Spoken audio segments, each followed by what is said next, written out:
ఎక్కడున్నారా? ఊర్లో సంకల్ నాకుతున్నా, ఒక గంటలో వస్తా. పెట్టాయి తొందరరా.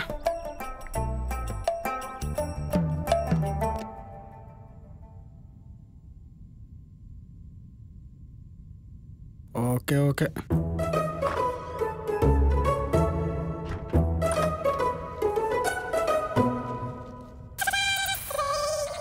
ఏరా, మొన్నగా పెళ్ళయింది, కరెక్ట్గా నెల. అప్పుడే ఇంట్లోంచి మింగేమందా? నీ అమ్మ నీకు ఎన్నిసార్లు బిర్యానీ తినిపించలేదు బే. ఆఫ్టర్లో గిడ్డి కోసం ఎడుతున్నావు. ఒక ఇడ్లీ ఏంటి? ఇందా నేను చూసినప్పుడు అక్కడ దోశ కూడా ఉండాలి. ఉండేదేమో, నేను మాట్లాడుతున్న ఇడ్లీ గురించి. ఇక్కడ ఇడ్లీ ఉంది. రే దరిద్రుడా, నువ్వు మారవా? రే మర్యాద మాట్లాడి చెప్తున్నాను. ఒరే నిష్ట దరిద్రుడా, ఇప్పుడు ఓకేనా? ఇది కొంచెం బెటర్ అనుకుంటా. రాజుగాడు నీ ఫోటో ఒకటి ఎంట్రన్స్ లో పెట్టిద్దాం అంటున్నాడు. వీడినెవ్వరూ లోపలికి రానియొద్దని. ఒరే ఎంట్రన్స్ లో నా ఫోటో పెడితే లక్ష్మీదేవి వచ్చి డోర్ కొడుద్ది. ఆ విషయం తెలుసా? లక్ష్మీదేవా? ఇలా ఒకళ్ళ మొక్కలు ఒకళ్ళు చూసుకుంటే డోర్ ఓపెన్ అవ్వదు. ఇది సార్ కొరియర్ సార్. పార్సిల్ ఎవరికి? ఇదో పెద్ద జోకు. నీకైతే కాదులే, రాజుగడిగా ఉంటది. తీసుకే. అవునన్నా, రాజన్నకి వచ్చింది. ఇదిగో డబ్బులు అంతా ఇవ్వాలంటే పార్సిల్ మాకొద్దు, తీసుకెళ్ళిపో. సార్ సార్ సార్ డబ్బులేం అవసరం లేదు సార్.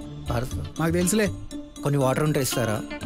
మా రూమ్ లో వాటరే ఉండవయ్యా, ఓన్లీ బీర్లే. అది కూడా తాగుబోతాడు తాగుతాడు. నిన్ను అడిగాడా? అని నిన్ను అడిగాడా చెప్పు. నువ్వు లోపల రావయ్యా, నువ్వు లోపల రా. 2 ఎరుపు కథలు చెప్తాను. పర్లేదన్నా, వాటర్ ఏమొద్దు.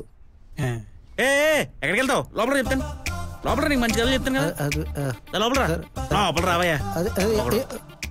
నువ్వు ఎందుకే కంగారు పడతావు? ఇది నువ్వు రూమ్ అనుకో, హ్యాపీ కూర్చో, రిలాక్స్ అవ్వు. మా రాజుగాడు పెళ్లి చేసుకుని హ్యాపీగా ఉండేవాడు. కానీ ఫస్ట్ నుంచి ఆడు జాబ్ డెలివరీలు. ఇగో నువ్వు ఇచ్చినట్టు ఇచ్చేవాడు. పెళ్లి చేసుకుని 3-4 నెలలు హ్యాపీగా ఉన్నాడు. కానీ ఒక రోజు రాజుగాడు ఆవిడ, నువ్వు నైట్ ఇలా డెలివరీలు ఇవ్వటాలు, ఇలా రావటాలు నాకు ఇబ్బందిగా సిరగ్గా ఉందంది. ఎందుకు నేను జాబ్ చేస్తున్నాను కదా, నువ్వు నీ జాబ్ మానే నా శాలరీతో హ్యాపీగా ఉందా ఉంది. సంపాదన లేని మొగాడులా ఉండలేడు కదా సార్. అలా కూడా కొంతమంది మూల ఉంటారు, మనం అబ్జర్వ్ చేసుకోవాలంతే. మరి రాజన్న ఏం చేశాడు సార్? మగాడు కదా, అలాగే చేశాడు. నీ సంపాదన మీద బతకాల్సిన అవసరం నాకు లేదు. ఇంటికి రాగానే ఇల్లంతా తుడిచిపెట్టే అవసరం నాకు లేదు. ముఖ్యంగా పక్క ఎక్కినప్పుడు అసలు సుఖపెట్టలేను. నా జాబ్ నచ్చితే నాతో ఉండు, లేదంటే విడిపో అని అన్నాడు. అంత చిన్న గొడవకి విడిపోవడం ఏంటి సార్? గొడవ జరగలే, క్లారిటీ వచ్చింది. ఆ ఇరుకు మనసుతో ముందుకెళ్ళటం కష్టమని ఆడే పెద్ద మనసు చేసుకుని వదిలేశాడు. అప్పుడప్పుడు ఫోన్లు మాట్లాడుకుంటూ ఉంటారు అనుకుంటా. ఎరా వీడు చెప్పలే. అంటే ఎప్పటికైనా కలిసే అవకాశం ఉంది.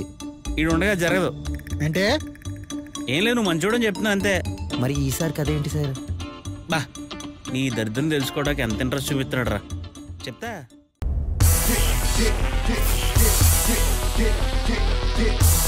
Yeah.